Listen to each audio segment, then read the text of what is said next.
Alam nyo bakit ito na? Akit ka doon.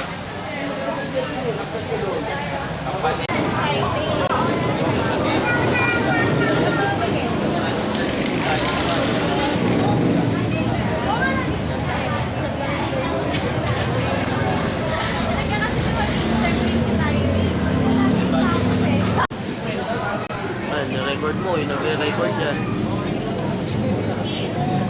Okay, basta nandyan, maglalakad kayo dyan. Pagka 1 minute yan, nagkasakta, gagano kayo rin sa sayo. Parallel. Yan. Ganyan kayo. Pindutin mo yun. Mas maganda to, pati picture ko yung klase. Oo, wala pang kapagigyan ng tabi yan.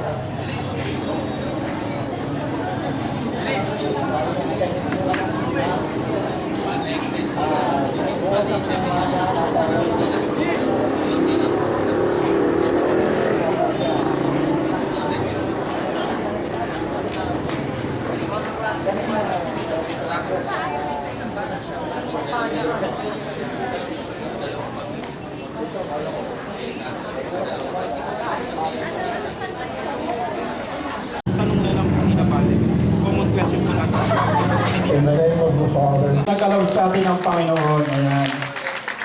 Una po sa lahat, atin na pong formal na bubuksan ang ating candidates forum sa gabi ito. At upang pasimulan po, tinatawagan po ang ating Education Ministry, si Brother Clifford Solita, para sa maikling panalangin. Tayo po ay magsitayo.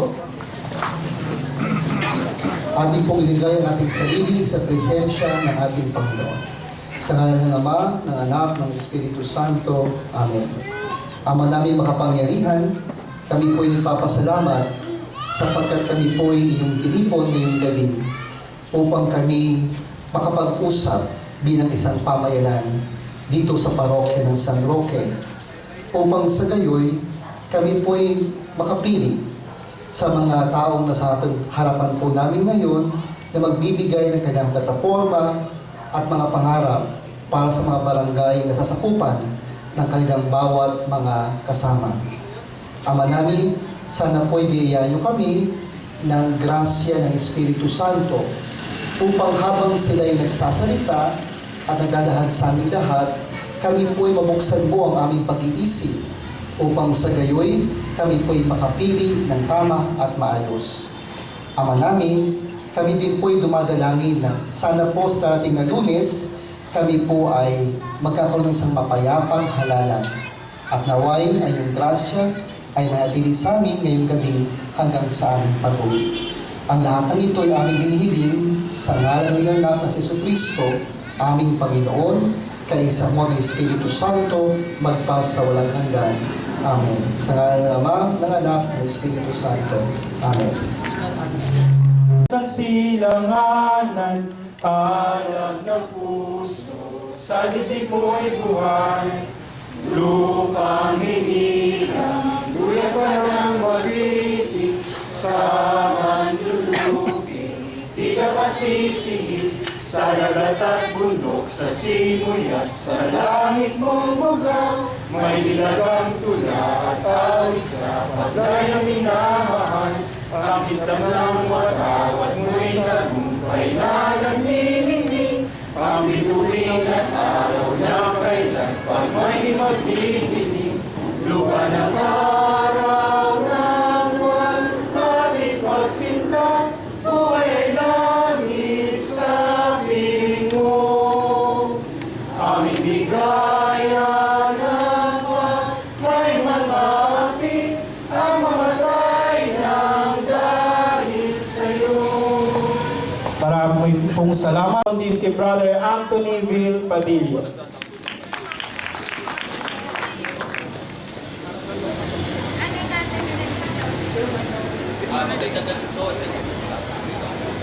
Hello. Magandang gabi po sa inyong lahat at welcome po sa kauna-unahang forum na ginanap po dito sa ating parokya. At kinukongratulate ko po yung ating mga kandidato na handang maglingkod at doon sa mga mananalo. Pinapaalala lang po, iwasan po natin yung maanghang na salita na para mapikon yung ating katunggali. Nalalaman nyo naman po sa ating mga balita, yung iba nagpapatayan na dahil sa barangay election. Nasa local election po, ang igagaganda ng ating mga constituent, yung nasasakupan. At nasa local government din po, o nasa barangay, kung paano maibababa ng nasyonal yung mga proyekto nila. Kaya sana po, umaasa po kami, bilang isang simbahan, magkaisa po tayo, natugunan yung ating mga pangailangan ng ating mga nasasakupan. Salamat po at magandang gabi po. Okay, maraming salamat po, Brother Anthony Padillo. Ang susunod naman po, akin pong tinatawagan, ang naging nakapag-isip po ng ganitong konsepto upang mailahad po sa tao, lalo na sa Zone 14 ngayon, ang kanilang mga plataforma at programa para sa barangay sa loob ng 3 taon o higit pa. So tinatawagan ko na po ang ating kurang paroho, Reverend Father Pascal Maria R. Gorgoy.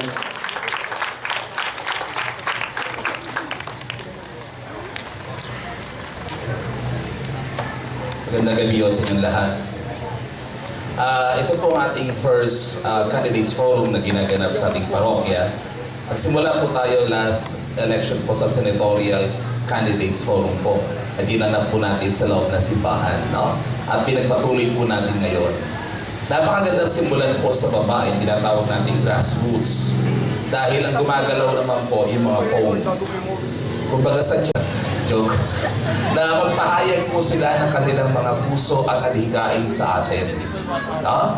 At bahala na po kayo, wala po kami ni-endorse. Bahala po kayo na magdesisyon sa eleksyon kung sino pong ibig po nila. Ito lang po ay pagkakataon. Sana sa mga susunod, palaki ng palaki po ito. Pipilitin po natin na ma-involve ang marami. Kinakailangan natin ahead of time ang announcement. Kaso kailan lang po bumaba yung candidate's name. Kaya po, napakaunti ng panahon. No?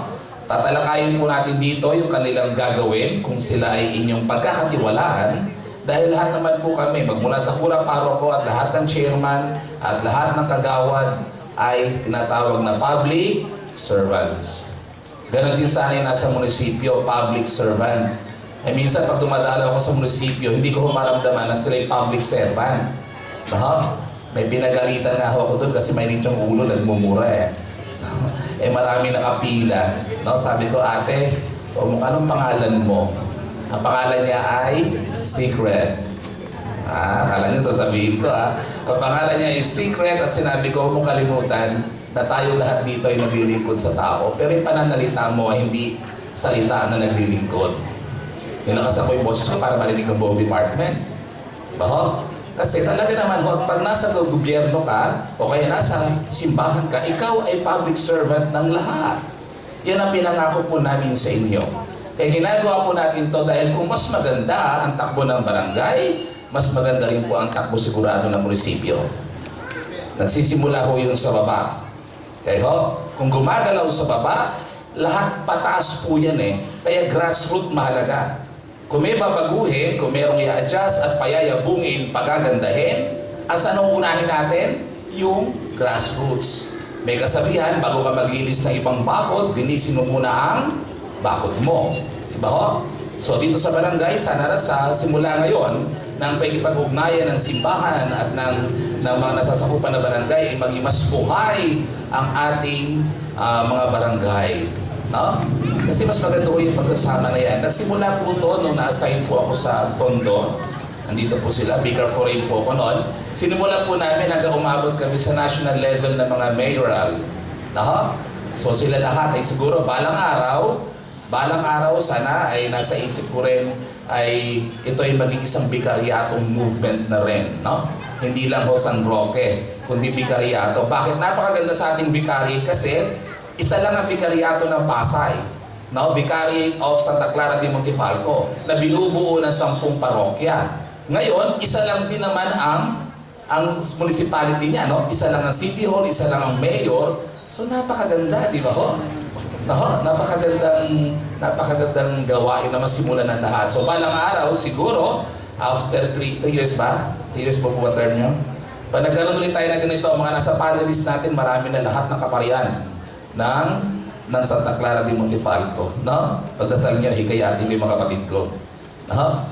Alam ko medyo matrabaho to, pero ito po yung pamamaraan para marinig nyo po sila. Okay? Huwag niyo iboboto ho yung gwapo. Ha?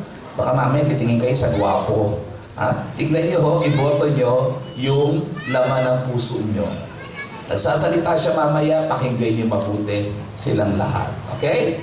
At bibigyan po natin sila, naka-video po yan. Pagtapos ng halalan, padadalan ko ho ng CD at sasabihin ko kay chairman, lagi niya ipi-play. Baka kasi magkaroon ng Alzheimer's eh.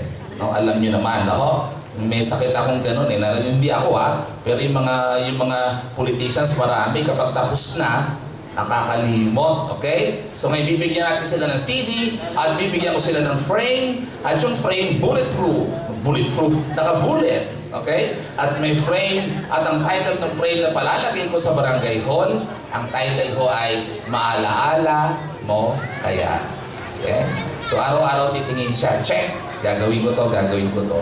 Pag sila gumalaw, ayon sa kanilang sinabi, hindi na niya kailangan pang mag-campaign. Sapat na yung gawa nila, siguradong next term, sila pa ulit. Then mararamdaman ng tao. At gaganda yung ating barangay. Di ba ho? Sana maging maganda yung barangay natin dito. May invite yung mga ibang barangay dyan sa tabi-tabi. Ha? Dahil yung barangay sa San Roque, tabi-tabi, nagkakaisa. Okay? Sama-sama ang lahat. At marami tayong matututunan. So maraming salamat. Enjoy evening. At makinig po tayong lahat sa kanila. Palapakan po natin muli ang ating mga chairmans ngayon. God bless.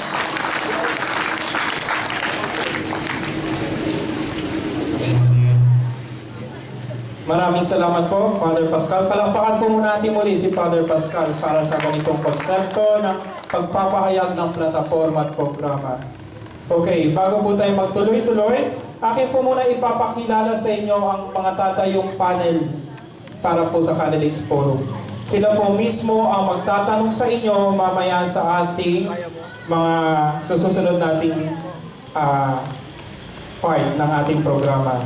Ang unang-una po sa ating panel, siya po ang Parish Pastoral Council for Responsible Voting Coordinator ng San Roque, Blumentritt. So, taga Blumentritt pa po ating bisita. Walang iba kundi si Brother Nitoy Racelis. Palakpakan po natin. Ang susunod naman po ay ang Pasay City Coordinator po ng Parish Pastoral Council for Responsible Voting. Pumatid na po siya last Wednesday at ngayon sinamahan muli tayo. Walang iba kundi si Mrs. Mila Bayona. Nakalimutan ko po, magsasalita po pala sila isa-isa. So iniimbitahan ko po muna si Brother Nitoy dito sa taas para po magsalita. Nawala po sa script.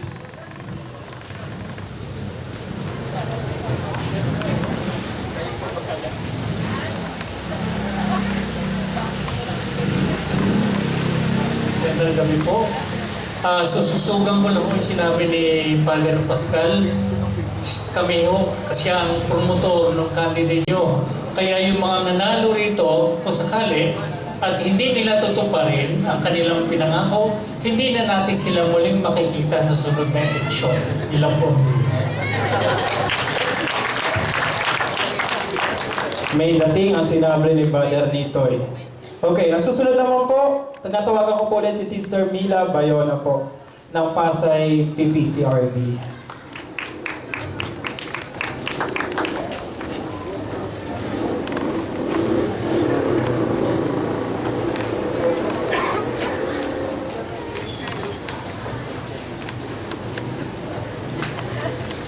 Magandang gabi po sa inyo lahat.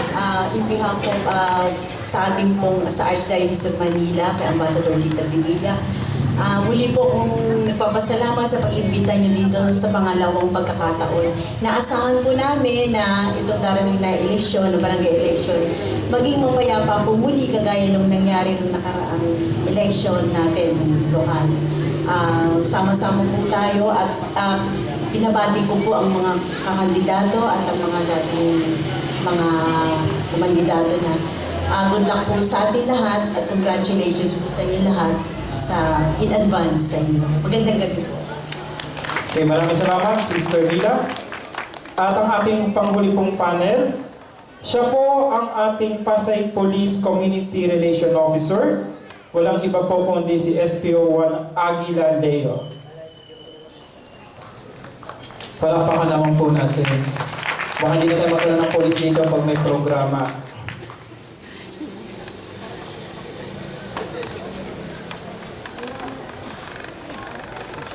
So, isa pong napakagandang gabi sa ating lahat. Sa organizer po nitong events na ito, maraming salamat po sa inyo. Ako rin Akin na po i-acknowledge muna yung mga ilang tao na nandito ngayon. Una na po ay nandito yung mga ating mga kasalukuyang barangay captain na wala dito pero nadyan. Kasi matatapos po ang kanilang termino ngayon. Walang iba kundi si Barangay Captain Peli Adjao ng Barangay 115, nandiyan po siya. Si Kapitan Ernesto Lescano ng Barangay 116. Okay, si Kapitan Ricardo Carandang de la Cruz pala. Sorry, nananahimik na sa Pirimero. Ricardo de la Cruz Cap, sorry. 119. Nakita ko rin po rito si Kapitan Enrico Agtarap. Andiyan pa ba? At si Kapitan Malu Aguilar, nandito rin po nakaupo dyan sa likod. Okay, so atin na po sisimulan. Okay, bibigay ko po muna sa inyo ang mechanics po. Okay.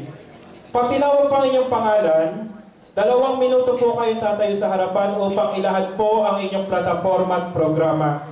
Sa loob ng 2 minuto, mayroon po kayo makikitang kartulina po dyan na nagsasabi na kayo po ay meron pang 1 minuto. Okay, pakita mo, nasaan yung 1 minuto? Para alam ng mga nandito. 1 minute, susunod po 30 seconds, susunod 10 seconds, tapos makikita niyo time's up at tutunog po yung kampana. Pakitugtog muna ma'am. At ihina po yung microphone. Okay. Ibig sabihin na tapos na po oras nyo. Yung susunod na round po, kung napapansin nyo po, bakit po 12 lamang po ang narito? Dahil sila lamang po yung magigiting natin at responsableng tatakbo bilang mga kapitan. Palakpakan po muna natin sila. Ito po yung matatapang. Nakakasama po na lang ako po ang public affairs ng Zone 14. Inikot ko po ng 2 beses, ngunit ito lamang po ang tumalima sa atin. So, yung iba, wala po rito. Ang Barangay 97, ang Barangay 100, ang Barangay 113, at ang Barangay 118. Siguro po, 7 na lamang po yata ang barangay sa Zone 14. Dagdag po, no? Hinahangaan ko itong mga taong ito nandito nakaupo. Bakit? Kasi maaaring nagdadalawang isip din sila before kung aatin sila o hindi. Iba siguro, nagano na ng balikat ang sabi, kalokohan lang yan. Diba? Iba naman, huwag na lang. Bakit ho? Ang magsalita ho dito sa harapan ng tao sa inyo at sa harapan ng simbahan, doon pa lang makikita mo na yung hangarin ng puso. Kaya salamat po sa inyo. Okay? Kasi kung malinis ho ang puso ng tao, anong dapat? At para huwag. Kasi napakaganda ng pagkakataon to para ilahad ko sa inyo ang aking puso. Di ba ganun ho yun? Pag ako yung tatakbo para malaman nyo yung aking puso. Kasi di nyo naman pwede iba-ipas yung puso ko. No? Pero pag sinagsalita yung tao, mas maririnig ng lahat. No? Kaya hindi ho biro-biroan na sila umatin po dito. Pero at least may kita nyo na. Kaya sa likod nila may nakalagay po dyan ang pirmahan nila mamaya. Yung hindi umaten, nilagay ko ho no show. Yung hindi naman umatin ng mga meeting di avance na 2 beses at nagbigay lahat tayo sa kanila ng sulat, pinirmahan nila, nilagay po namin na not interested. Sa linggo ho, ay magkakaroon po ng misa lahat po ng chairman at lahat din po ng mga tatakbong kagawad ng 9 a.m. na misa. So yun, na-invite ko po lahat din kayo, no? At malalaman po natin lahat ang mga dumalo, ang mga nagpahayag ng kanilang salita. At ako rin po ay nagpapasalamat. Bakit? Dahil may mga barangay, katulad last Wednesday, mga barangay captain na exiting na, pero nandito pa rin. Ha?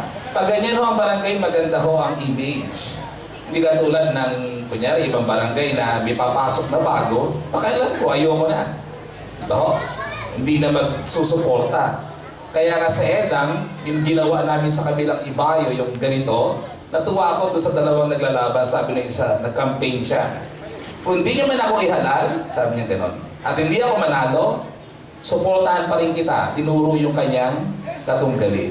Diba ho? So napakaganda, palakpakan yung tao. Who knows, yung nagsalita na yun, siya pa yung manalo. Diba ho? Kasi ano lumabas sa kanyang bibig. So muling salamat. Palapakan natin muli po ang ating mga candidates na narito. God bless inyong lahat.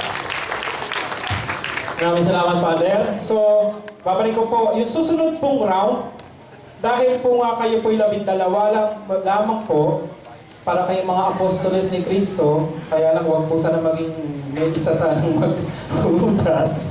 Sige. So, meron po kayong isang common question munang sasagutin na manggagaling po sa ating panel. 2 minutes nyo rin po yung sasagutin, same procedure din po. Tapos yung susunod pong round, magtatapat na po yung may mga magkakalaban kasi tatanungin naman po kayo ng ibang question. Magkaibang tanong naman po. So 2 tanong po ang sasagutin nyo. Tapos yung panghuli po, 1 minuto pong closing remarks po. Baka meron po kayong mga hindi na idagdag. So ito po yung pagkakataon para idagdagan nyo po. Okay po? So atin na pong sisimulan. Ang unang round, ang pagpapahayag po ng plataforma at programa. Akin na pong inuuna ang Barangay 98. Siya po ay naging SK Chairman. Naitanghal na one of the outstanding SK Chairman ng Pasay. At naging Barangay Treasurer po ng Barangay 98. Walang iba kung hindi ang nag-aaspirante bilang Barangay Chairman ng 98. Walang iba kundi si Alejandro Andy Acabado Jr. Third daw, namatay na pala yung junior. Sorry. So, plataforma po muna ko, Andy. Magandang araw po sa inyong lahat. Magandang gabi pala. Ang una-muna ko pong plataforma, mabilisan at libreng pagbibigay ng barangay certificate sa mga constituent, lalong-lalo na doon sa mga nag-a-apply ng trabaho. CCTV para sa area namin sa barangay. Yearly declogging of canals. Pagdadagdag ng mga kagamitan gaya ng silya, mesa at tent na may hiram ng aming mga kabarangay, ultimo ng mga katabing barangay. Pag-attach sa pakipag-usap sa Philippine National Red Cross upang mabigyan ng seminar training ang aming mga barangay tanod para sa first aid upang magkaroon sila ng kaalaman para hindi lamang sila maging isang peacekeeper kundi maging rescuer din. At ang aking huling-huli ay yung anti-drug campaign ko na gagawin ko makipagkasundo ako sa Philippine Information Agency para magkaroon kami ng quarterly na film showing about sa drug at sa KADA upang magkaroon kami ng spokesperson para